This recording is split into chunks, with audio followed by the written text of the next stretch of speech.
상반기 우리 증시의 변동폭은 상당했습니다. 단일 종목 레버리지 ETF가 이 변동폭을 더 키웠는데요.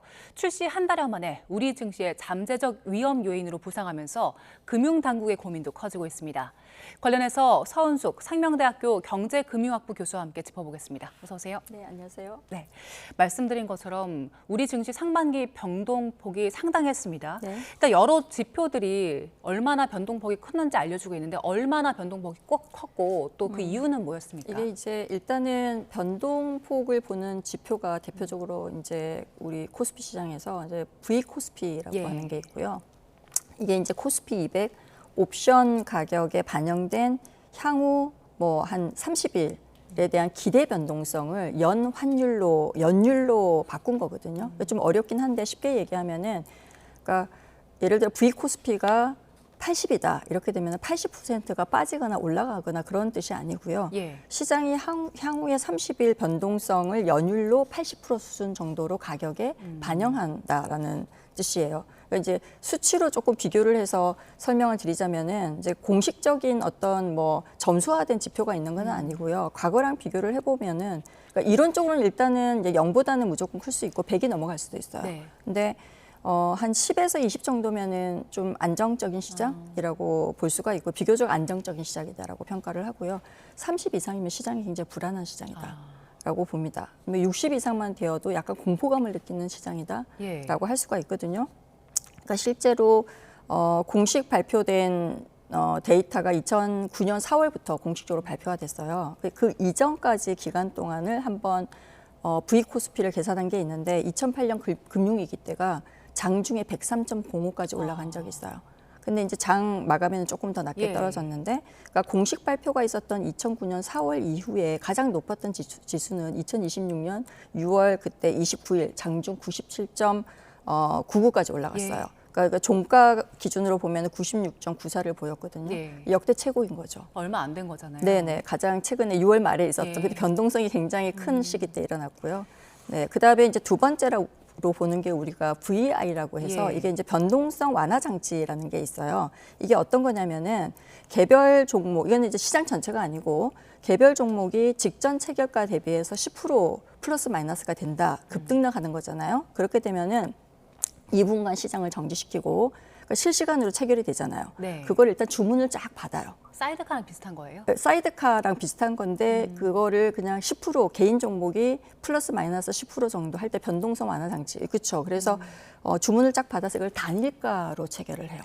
그러니까 이제 사람들한테 약간 주의를 하고 막 시장을 따라가는 걸 좀 멈추는 거죠. 그래서 우리가 일종의 이제 경고 조치 같은 거죠. 근데 이게 지금 건수가 상반기를 다 합쳤더니 건수가 어떻게 되냐면 29,357건이에요. 그러니까 이것도 역대 1위입니다. 그러니까 가장 크죠, 그죠? 그리고 매일 변동하는 일평균 변동폭도 4%가 넘은 사례가 98년 외환위기, 2000년 닷컴 버블, 그다음에 2008년 그러니까 2020년 코로나 때거든요. 근데 그때 이후로 지금 네 번째로 가장 큰 일중 변동폭을 보이고 있어요.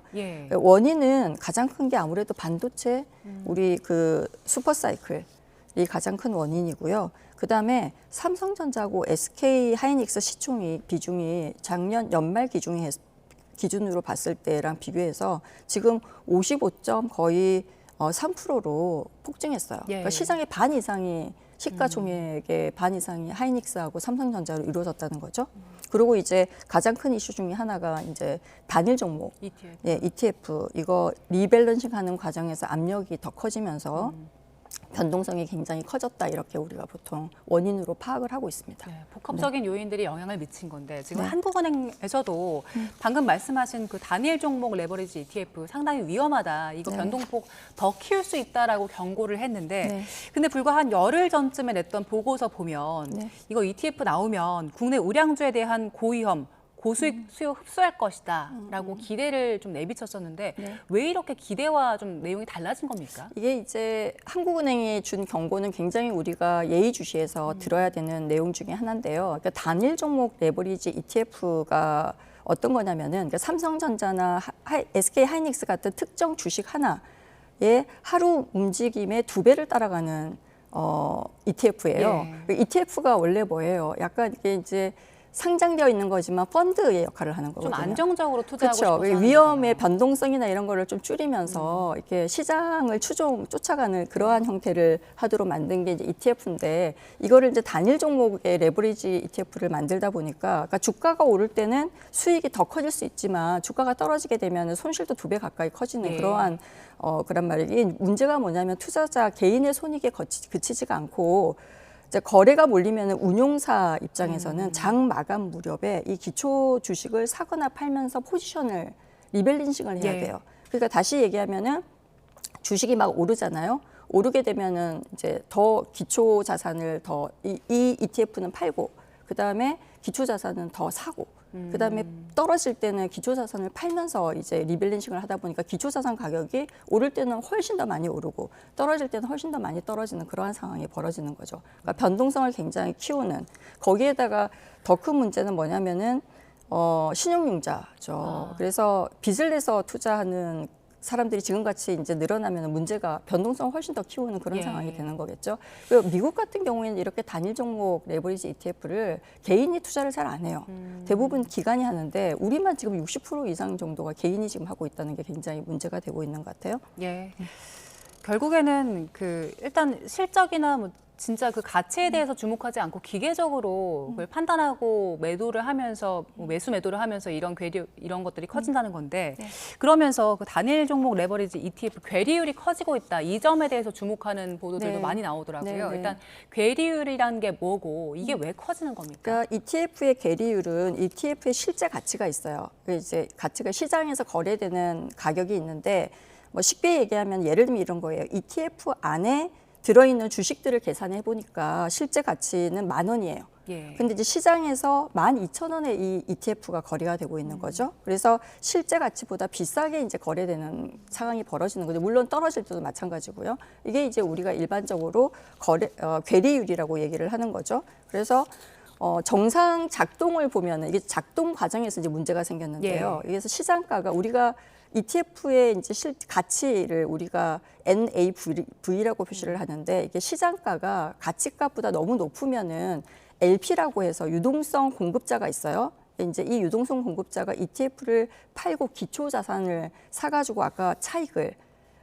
가져가게 되고 시장가가 얘보다 그 가치값보다 훨씬 더 낮으면은 LP가 ETF를 사고 기초 자산을 팔단 말이에요. 그래서 이게 이제 차익 거래 자체가 이 리밸런싱을 하는 과정 자체가 시장가를 그러니까 순 자산 가치에 붙여주는 역할을 해요.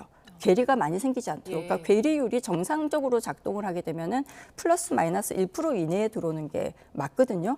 근데 이제 문제가 생긴 게 뭐냐면 지난 6월 8일에 네. 그 ETF 사고가 하나 났죠.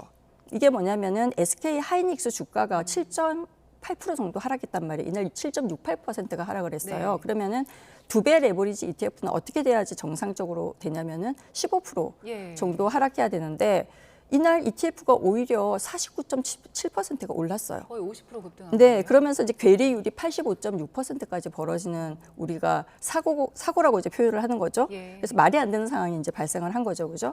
그러니까 앞에서 제가 정상 작동 방식이 어떻게 보면은 자동 보정 장치라고 부르는 이제 시장의 ETF의 순간 자산 가치랑 시장가를 붙여주는 역할을 하는데 괴리가 크게 안 벌어지게 하는데 이게 작동을 잘 안 했다는 뜻이겠죠, 그죠? 예. 그러니까 다시 말하면은 LP가 주문을 계속 해줘야 되는데 이걸 안 해주는 상황이 발생을 한 거예요. 그래서 이유가 왜 이런 일이 예. 벌어졌나라고 보면은 오후 3시 20분부터 30분 사이에 이게 동시호가 시간이란 말이에요. 이게 뭐냐면은 일반 거래는 실시간 체결을 하는데 종가 결정을 위해서 10분 동안 모든 호가를 모아가지고 단일가, 아까 비슷한 상황인데 단일가로 체결을 해요. 이때가 LP들이 호가를 제시해야 될 의무가 면제되는 시간이에요. 예. 그러니까 어때요? 그러니까 막 올라가고 있으면은 다시 ETF를 팔고 그다음에 그러니까 그 기초 자산들을 사고 그다음에 ETF를 팔면서 가격을 조정해야 되는데 그거를 못 하는 상황이 벌어져 버린 거죠. 그러니까 이때 우리가 보통 LP가 매도 호가를 내면서 조정하는 장치가 작동하지 않은 시간. 이때 근데 문제는 뭐냐면 주가가 막 하락했잖아요. 예. 개인 투자자들은 어떻게 생각할까요? 이걸 사놓으면 내일 많이 오를 예. 거다라고 2배를 먹을 수 있다라고 생각을 하는 거죠. 그러니까 시장에 기초 ETF에 레버리지 ETF에 매수 주문만 쫙 들어와 있는 거예요. 그러니까 시장 가격이 굉장히 높게 결정이 되고 있는 개인 거죠. 투자자들이 막 들어가는 거네요. 네네. 그래서 주문이 매도는 없고 전부 다 레버리지 ETF를 매수하는 주문만 들어와 있었던 거죠. 그래서 이런 게 굉장히 다시 말하면 개인들이 너무 종가 매수에 몰렸다라고 하는 게 이제 문제가 됐던 거죠. 예. 네. 그 결국에는 이제 장마감 10분 전에 막 몰리는 제도적 허점이 있었다는 건데 네. 금융당국도 여기에 손을 본다고 나섰다고요? 그렇죠. 그 제도 자체가 문제이고 첫 번째는 그러다 보니까 동시호가 10분간 LP 호가 제출 의무를 좀 면제시켜 준 게 구조적인 이제 문제가 됐잖아요. 그래서 이 부분을 이제 고치는 부분. 그 다음에 그래서 뭐 LP 호가 관리를 관리에 실패했다고 한투운용도 이제 사실은 얘기를 했거든요. 예. 마지막에 좀 주문을 넣었어야 된다라고 이제 얘기를 했었는데 뭐 자율성을 주더라도 문제가 생겼을 때 책임을 지게 하는 구조 이런 거는 필요할 거고 투자자들을 위해서는 제일 중요한 거는 정보를 정확하게 공시를 해줘야 되는 거죠. 이 시간대는 사실은 LP가 호가가 들어오지 않으니까 시장이 굉장히 쏠림 현상이 예. 일어날 수 있는 구간이다라고 설명서에 공시를 한다던가 그다음에 충분히 위험을 테이크할 수 있는 사람들만 예. 받을 수 있는 사람들만 투자를 할 수 있도록 그런 부분들을 좀 강화시키는 게 필요할 것 같아요. 그런 규제들이 좀 효과가 있어야 될 것 같은데요. 네네. 네. 자, 환율 얘기를 좀 해보겠습니다. 네네. 환율이 지금 1,500원대 머무는 게 이제 상시화가 된 것 같아요. 네. 오늘부터 외환 시장이 주 5일 동안 24시간 거래가 가능해지는 건데 네. 1,500원대 환율 좀 안정시키는데 기여할 것이다 이런 전망들이 있긴 하던데 교수님께서는 어떻게 보세요? 뭐 단기적으로는 사실은 오히려 더 좀 변동성이 커질 수도 있어요. 어떻게 보면은 그래서 사실 24시간 동안 이제 거래를 우리가 보통 하게 되면은 좋은 점 중에 하나는 좀 긍정적으로 봤을 때 장기적으로는 외국인 투자자들이 한국 시간에 맞춰가지고 기다릴 필요가 없거든요. 그래서 원화를 기다리지 않고 거래할 수 있고 그다음에 우리가 흔히 말하는 역의 NDF에 몰리던 수요 일부를 국내 시장으로 흡수할 수 있다는 점 이런 점들은 좀 장점으로 작동을 할 수가 있는데 오히려 야간 변동성이 굉장히 커 보일 수도 있겠다라는 우려는 들어요. 밤 시간에 거래량이 굉장히 낮은 구간이 생길 수도 있고 또 해외 뉴스에 즉각적으로 반응해서 환율이 오히려 크게 움직이는 것처럼 보일 수도 있거든요. 그래서 첫 단계에서는 환율 안정 효과보다는 좀 시장 적응 과정이 좀 필요해 보이지 않나. 그런 데에 좀 예의주시해서 계속 팔로우를 해야 되겠다라는. 어떤 영향이 미칠지 좀 지켜봐야 될 것 같고요. 네네. 홈플러스 얘기 좀 짧게 해볼게요. 지금 네. 홈플러스가 이제 2주 14일 안에 2천억 원을 마련해야 네. 그 즉시 항고를 해서 회생 절차에 들어갈 수 있다고 하는데 네. 이게 현실적으로 가능한 상황입니까? 지금 사실 뭐 어떻게 보면은 이걸 인수할 거냐 책임을 누가 질 거냐라고 예. 하는 이슈예요. 서로 미루고 있잖아요. 근데 사실 어떻게 보면은 최대 주주이자 경영권을 가진 사람이 MBK 파트너스란 말이에요. 이 책임을 져야 되는데 여기도 지금 책임을 안 지겠다라고 예. 하고 있고 그다음에 메리츠는 채권자잖아요. 예. 어떻게 보면은 기본적으로 빌려준 돈을 받으려고 하는 이해관계자란 말이에요. 근데 담보권 행사 과정에서 사회적 책임이 어느 정도는 있어요. 그래서 뭐 그렇게 둘 다 일부분은 이제 논의를 해야 되는데 둘 다 책임을 지지 않겠다라고 지금 하고 있는 거죠. 2천억 정도를 만들기가 굉장히 어렵다라고 지금 보고 있는 것 같아요. 예. 네. 걱정은 거기서 일하는 그 노동자들이거든요. 네네. 노동자들은 어떻게 되는 겁니까?